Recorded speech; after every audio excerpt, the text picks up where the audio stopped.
Wow. Just one day. Just one day is when it blooms. So it started blooming yesterday, about 4:30, 5 o'clock. Yeah. And it opened up, and it was fully open all night. And now it is starting to fade. It's beginning to feel its age. And so over the rest of today and tomorrow, the spathe, which is this floppy thing, will gradually close up. And then the spadix, which is the tall, pointy thing, will collapse in about a week. And when it collapses, it will fold the top of the spathe over like an envelope. And that will seal the chamber down here where the fruit will be developing and protected while it develops, sort of like in a cocoon. So the little critters will eat the fruit before it's ripe and ready to be eaten. So, how many are these in the wild? There are very few of them in the wild. It is an endangered species. Wow. It is losing its habitat due to human activities, and it is native to only one province in Sumatra, so a very small area of that island. So there are far more of these being grown in greenhouses and botanical gardens and arboretums than there are in the wild. How tall is it? About 8 feet high? It is exactly 8 feet tall. Wow. 96 That's tall. inches. 96 inches. It is a record for me. Yeah, Yes. I thought it was for me too. The previous record was 76 inches tall. Yeah, this one is 96. So 20 inches taller than it was 8 feet. 8 feet. Okay. That's And from here. that is from 5 inches under the surface, because the tuber is actually down below the surface 5 inches, because the roots of this plant come out of the top of the tuber instead of the bottom. So the roots come up and then down around the tuber and then pull in so that it can support its huge leaf, which can be 20 feet tall by about 15 feet wide, just a single leaf. Wow. How do you care for it after it's down? What do you do? Well, A year, 2 or 3 years. So after this finishes what it's doing, the whole thing will collapse. Kind of just hang off the edge of the pot here as a crispy critter, and over time it will detach from the tuber, and then I will take the remains of this and ceremoniously place it in the compost pile, and then the tuber will remain dormant for a few weeks, a month, and then it'll start growing again. And it will send up a single leaf, and that leaf will probably be about 15 feet tall and 12 feet wide, and it'll go up into this space here.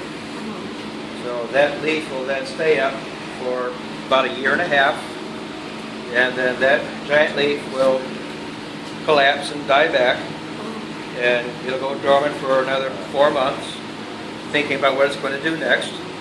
And if I have annoyed it enough, it will bloom again in 2 years.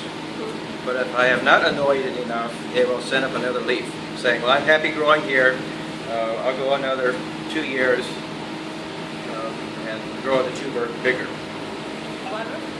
Water? Well, it likes to be wet because it's native to the tropical rainforest. But it has a problem in that it tends to rot.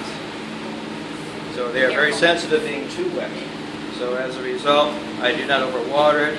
I treat it like a house plant. I let it dry out a little bit between watering. So that's one way that I annoy it. Can they get different colors or no? Yes, the colors can be different with different plants. It's genetics. So you have some of these that have yellow spadix, some of them are purple, some of them are red, some are orange, some are greenish. So it's variety in the genetics. And there's different colors of the spathe. It can be reddish or brownish or purple. When you say you have to annoy, what do you mean by annoy it? Well, these have a reputation of being difficult to get the flower. Okay. And my hypothesis is that it's partially due to genetics, partially due to environment.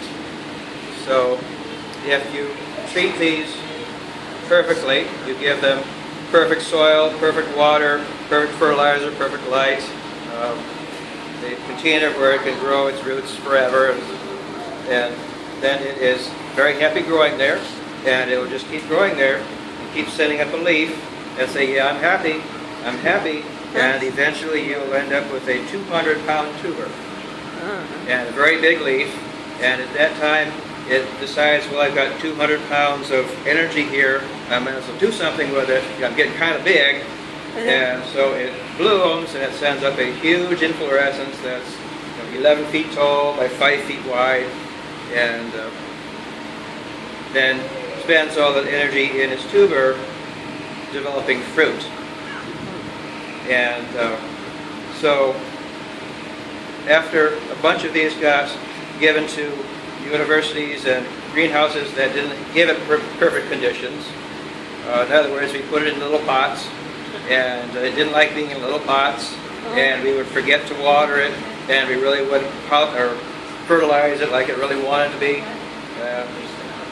That would make it unhappy, annoying it, and it would say, well, this is not a good place to live or grow, and the only way I'm going to get out of here is if I flower, produce fruit, and get my kids out of here. And so that's what it does. It sends up a flower or inflorescence, and it tries to develop fruit, and if it develops fruit, then the tuber many times will die, because that's its purpose, is to provide the energy for making 400 or 500 new plant babies. And it dies, but it has 600, 800 children. Wow. So that's what I mean by annoying it. But by not pollinating it, this will not produce any fruit, and instead it will die back, and it will say, that didn't work. And then it has to set up another leaf in order to try again. So that leaf will then add more energy to the tuber will get bigger, and then in 2 years it'll say, okay, I hate it here, it's pot's too small, it's too dry, not enough fertilizer, this guy's annoying me, I'm just going to have to bloom and get my kids out of here. And so it'll try it again in 2 years. So you say it weighs 200 pounds, right? So this one weighs about 100 pounds, but it can be